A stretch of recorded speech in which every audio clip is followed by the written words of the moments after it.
assessing the building itself right now. Yeah. And until we get that response, we can't be definite with what projects would be the priority until we get that back. Right. I'm sorry, what? No, talking about the lead paint there, it's come to our attention from the lieutenant down in booking that it's a hazard. You know, they're shards, they could be sharp, they could be used, you know, as a weapon. So some of the cells are taken out of service. So we'd like to have it chipped away and then professionally, repainted because it's lead paint. So you have to obviously, you can't sand it down. You have to chip it away. So that's why it's so expensive. Mm-hmm. So just, I guess my question is, and I fully agree that Morton needs a lot of work, which is why I believe there's a process that's going through. So my concern is if we're going to spend $200,000 on a floor that we're then going to be redoing, that's kind of, like if you're about to redo your kitchen and you're like, I'm going to lay down some fancy new tile, then you rip the tile out, it was like a waste of money. We're not going to do any of those projects until this assessment comes back. And we should know that within the next couple months. We just got stuck with the assessment not being completed before the budget was due. And what kind of assessment? So this is something you may or may not do? No, there's work throughout the department, and we have 6 or 7 buildings, and buildings need roof repair. The carpet in 165, at least on the first floor, the carpet tile is peeling up, so there's a tripping hazard. I mean, there's variety of things that happen. So there's a need. This is probably not enough. But it's very difficult to give you a dollar amount until this is done. But there has to be a line and a place that there is enough work to do, but it just depends on what the assessment shows, whether that becomes a different priority for us. And then I guess, just to go back to Judy's point, and I guess this is an overall thing, when you're dealing with facility structures, as a city, I think that it does make, and this is not you guys, this is more of the city, we should actually be going through and monitoring this so that we're not in these situations, which I understand that's a cost too. But it's an important cost because what ends up happening is then we have people who are, you guys, you're good at a lot of things. I'm assuming you're not builders or engineers or assessors who don't actually know what's going on with this. And I do feel like there should be, like this should fall underneath engineering in terms of actually monitoring what our buildings are doing and not the department heads trying to figure out whether you need to repaint a lead floor or not. So that's not on you. I just in terms of a general thing. We've been working with engineering and some of these other city departments. Yeah, projects, right? They're part of this whole thing. Engineering is involved. They were supposed to be doing that. They're supposed to, but it's also, the They were thing supposed is, to have it's it this year. huge, it is because it hasn't been done. We've got, I don't even know how many buildings, but it's not actually humanly possible to go through in a year having the staff that we have to oversee it because it's never been done. So, we are a bit behind the 8 ball, but I feel like we come up with situations like this where, you're just guessing at dollar amounts because you want to make sure something happens, which makes sense. We do have a facilities manager, who supervises custodians and tries to keep the upkeep and communicates with DGS, but it's trying to find the overall plan for the department, and then also some of those projects when they become larger, we do need an engineer involved. But then again, we can't prioritize what engineering is doing, and we don't know what monies they have available. We don't, those are not under our realm. If there was money left over in the fire department, we wouldn't know that. Where did the $200,000 figure come from? They got a quote from somebody who came in. It says in your estimate from city engineer, but not accurate. No, they did come in for that one, but we haven't had that. That's been a while. That hasn't. We're in the process of getting a new. We're getting a new quote right now. A new quote on that work. We just talked about it actually at our meeting on Tuesday. So this is an old quote? Yes. I want to recognize Mr. Vallerin. He's had his hand up for a while. I looked at all the projects and it added up to $333,000, with the bond only for $300,000. Yeah, I didn't send that, I don't know where that paperwork came from.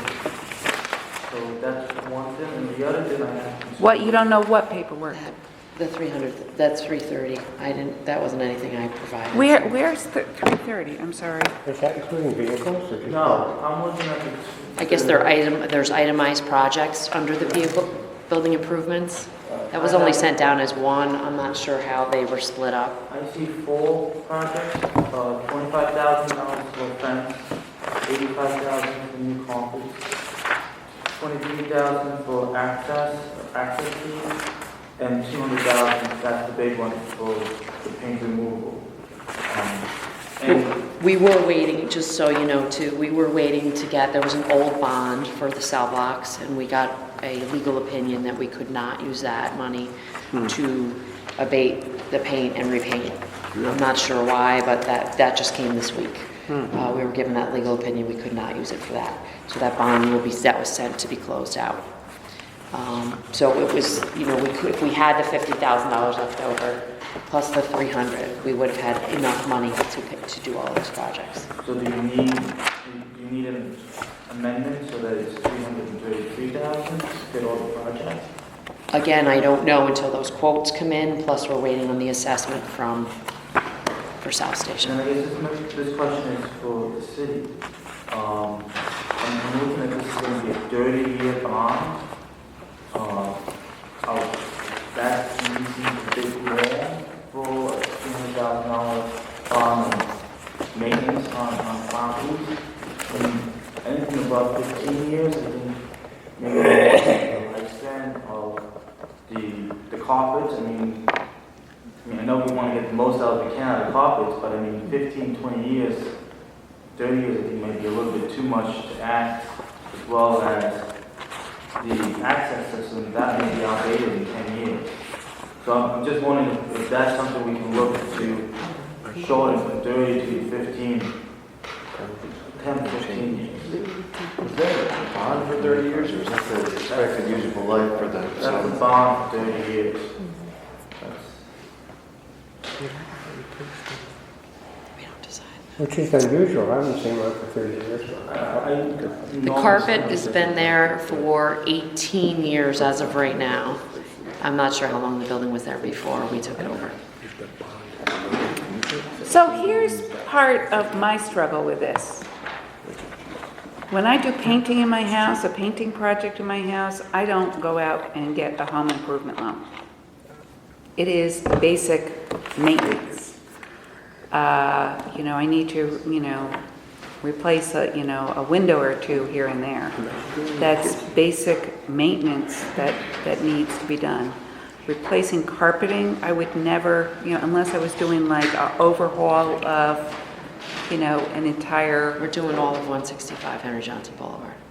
I will say, Judy, in there, different, like a lead abatement, that is a different thing. You might actually need to take out like a home equity loan for that, depending on the severity of the lead abatement. Right. Well, the $200,000, but you know, one of the problems that we're dealing with, if this was part of the operating budget and some, you know, maintenance projects, then we're not, you know, just throwing darts at a dartboard and like picking a figure without really knowing, you know, what the project cost is. And then we're borrowing money and we're paying interest on that money, and we, you know, and we're supposed to be borrowing only what we really need when it comes to, you know, the bondholders and our obligations to the bondholders, et cetera. So, you know, it's a lot easier if some of these things are actually put in an operating budget. And, you know, we have, you know, contractual services and you know, equipment in the budget that, you know, there's been some decreases in that, you know, equipment. Well, why wouldn't maybe, you know, carpeting instead of equipment be considered kind of, well, you know, that's part of the improvements that we're doing, at this particular point in time. I'm looking for that section on Good point. Yeah, I mean, we're going to try to hold the line on spending and make things hard to. and we also need to hold the line of borrowing. No, I understand.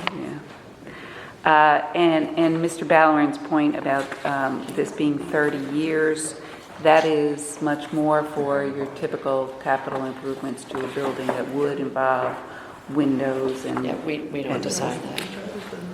Right.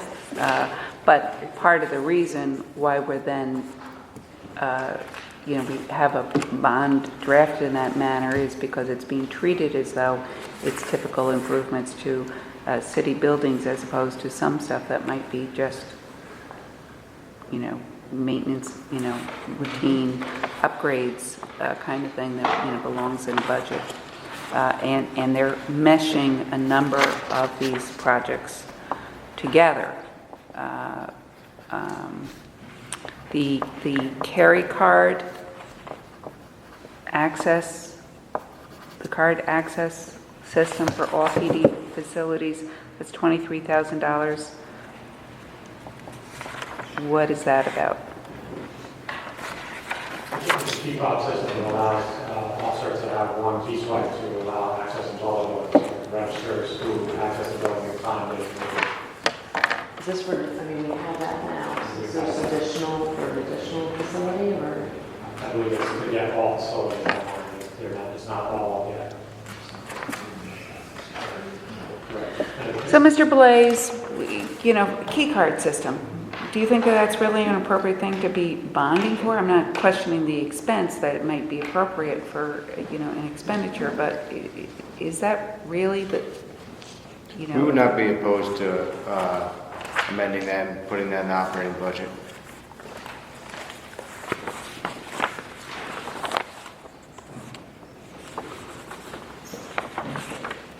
Do we have any idea when the assessment will come? This, I have that as involved with that. Architects and engineers, as you guys have, so you can put it right. Did you get a date on when the assessment will be back on or no? No, we have it. Anybody know when exactly will be back? so, and I want to note that if it's put in your operating budget, who has control over it? You do. And, so some of these things, I think that that's the more appropriate treatment of that.